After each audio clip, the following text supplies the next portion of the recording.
Hello. So I went to Otakon a couple weeks ago, and I gotta say I had a great time. It was my first convention, and I got to meet some awesome people and see some really great shows. And if any of you have a chance to go to a convention like this, I definitely recommend that you go. And it's also really fun to cosplay at these things, so I went as Hero from Darling the Franxx. I wouldn't say that my cosplay is finished, since there's still a lot of stuff that I want to do more, but I'm pretty happy with how it turned out so far. And also, here's a little sneak peek. You can check out my Instagram for more pictures of it.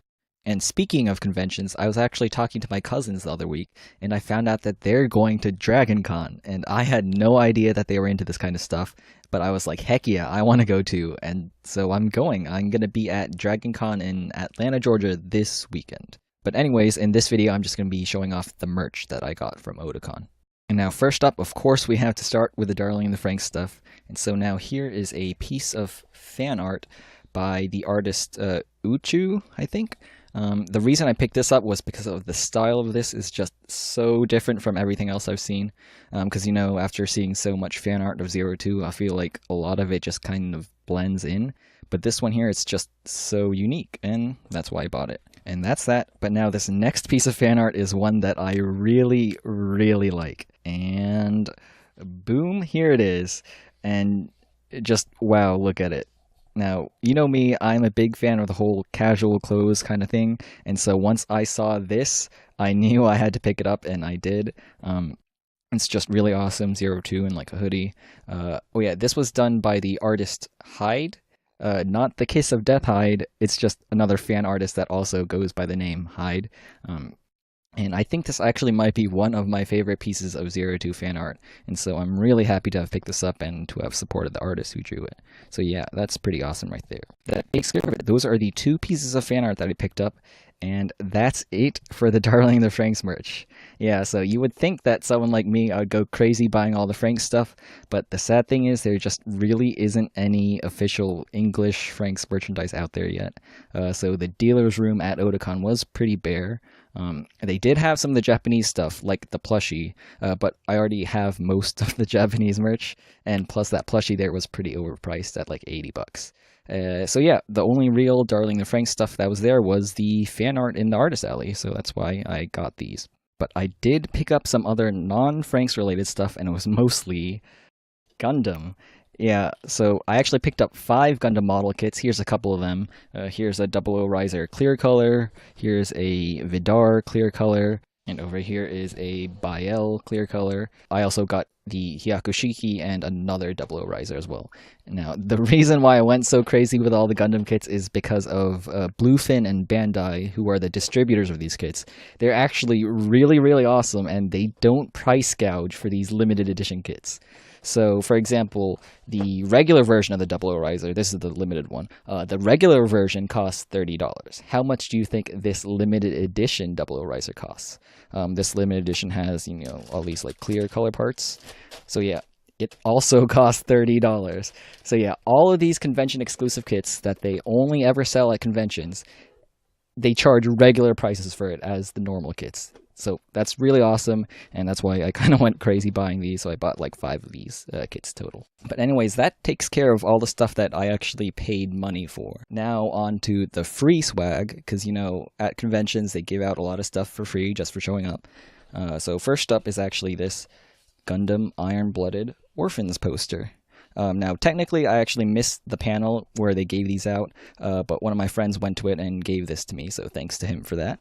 And Gundam was actually pretty big at Otakon because the theme for Otakon 2018 was actually Mecha, so there was a whole big Gundam presence, and they actually got a whole bunch of the voice actors, both English and Japanese, from Gundam Iron-Blooded Orphans to show up, so that was pretty fun. So that takes care of the Gundam stuff. Also, they managed to slip in this thing as well. It's a Gundam mid-year campaign card. I actually don't know how I got this. I think it's because I spent over $100 at the Bluefin booth or something, and so I think they slipped that in. So pretty cool of them to do that. So I think this is like a lottery to win more exclusive kits. So that's nice there. Alright, next up is this poster for High Score Girl. Now actually at Otakon, it was the English premiere of High Score Girl. So yeah, you might be wondering like, wait, what? We're on episode like 8 already for High Score Girl. Well, technically, High Score Girl isn't released in English until January on Netflix. So until then, everything else is fan subs. But at Otakon, they had the official English premiere, so that was pretty cool. And the director or the producers of the show actually flew in from Japan and they talked. And it was actually pretty awesome. Like, you could tell they were really passionate about this stuff. And I honestly feel kind of bad for them because you can tell, like, it hasn't really taken off in America that much, especially since it's being picked up by Netflix in January. And so by then, it's pretty much, I would say, dead in the water. So it kind of sucks that they're not really doing anything live right now. But it was still pretty cool to see the premiere and see them talk. So yeah, here's the poster for High Score Girl. And next up is Cells at Work. This is just a little like cardstock handout, not really too interesting. But yeah, Cells at Work, that's probably the anime of the season so far. I also ordered the Blu-ray for this, the first Blu-ray, because it was being released at the same time as Volume 5 of the Darling the Franxx one. And so I was like, you know what, I'll pick up Cells at Work as well, and I'll probably do a video showing off the Blu-ray when that gets here next week. Here's another one of these cardstock things for Persona 5, the animation. I haven't seen this yet because I'm still playing the game, so I don't want to spoil myself. And here's one for the Haunted Springs anime. I've seen the first episode, and overall it was pretty forgettable. Next up, Dragon Ball. So Dragon Ball was also pretty big at Otakon because Dragon Ball is doing their like Dragon Ball World Tour or something like that. And wow, I gotta say, the line for the Dragon Ball figures at the dealer's room, it was crazy. Like, the entire time the dealer's room was open, there was this huge line just to buy those figures. I didn't pick anything up, so here's just some freebies they handed out. So here's Dragon Ball Super Chapter 1, and then they also have the original Dragon Ball Volume 1 as well. And they also gave away like this trading card from the card game. So that's okay. Next is Sword Art Online. That was also pretty big because they're doing the Sword Art Online Summer Festival, and they had this whole show and everything. They actually got the English voice actors for Kirito and Asuna to come out, and it was pretty entertaining, I guess. So the show that they put on was surprisingly really fun, but in kind of like a Disney kind of way, because it was really scripted and they were really good actors, so I just felt like it was really well rehearsed, though it wasn't really genuine. But yeah, here is the prologue comic for Integral Factor. I'm not really sure what Integral Factor is. I'm not a huge fan. Here's a clear file. Yeah, one of these again. And they also have... oh yeah, here's the main attraction, the Alicization. That's coming in a couple of months, and so that was the big thing that they were promoting. And they also gave away these... cardboard cutouts. So here's one for Kirito, and I think there's one for Asuna as well somewhere in here. Oh, yeah, here's the Asuna cardboard cutout.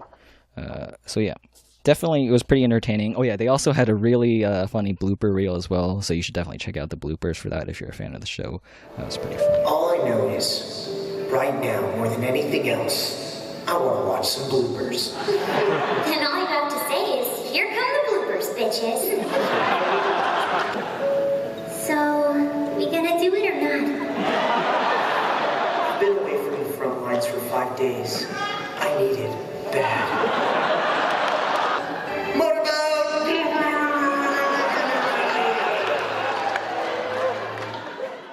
Oh yeah, and I almost forgot I have this pile of just random stuff.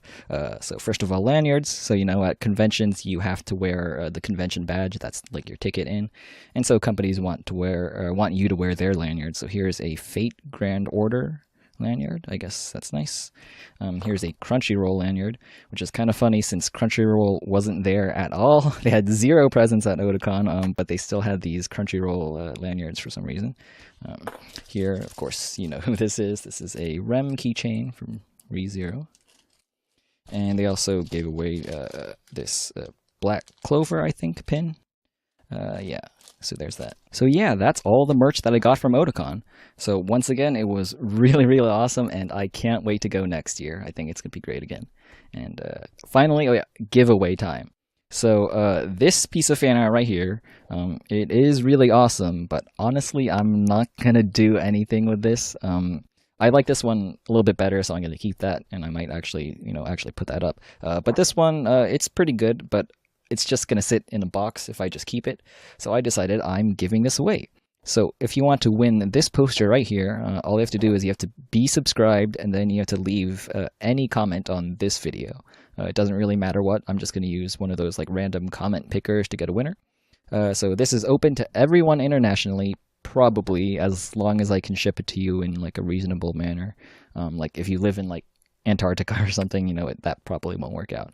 But otherwise, it should be good. So remember, you just have to be subscribed, and then you have to leave a comment. And then in 2 weeks, I'll randomly pick the winner, and I'll message you. So yeah, win this, you just gotta subscribe and leave a comment. And now for what videos are coming up, well, I have a huge backlog of stuff I want to show you. So Volume 4 of the Blu-ray just came out last month. I have it right here. I'm just a little bit late to making a video about it. And I'm actually so late that Volume 5 came out today, actually, and I ordered that as well. So I might just do like a combined video showing both Volume 4 and Volume 5. But anyways, also since Volume 4 is out and it came with the final campaign code number, it means that you can complete the volumes 1 through 4 campaign and get the poster. And guess what? I have the poster right here. I did manage to figure out how to do it, even though I don't live in Japan. So I got the poster, the 1 through 4 campaign poster right here. I just had to make a video on it and show you guys how to do it as well. Basically, I've just been really, really busy. A lot of stuff going on right now, so I haven't really had the chance to make any videos, so sorry about that. But I'll try to catch up in the next couple weeks because there's just a ton of stuff I want to show you guys. So yeah, there you go. That's what's coming up, and thanks for watching.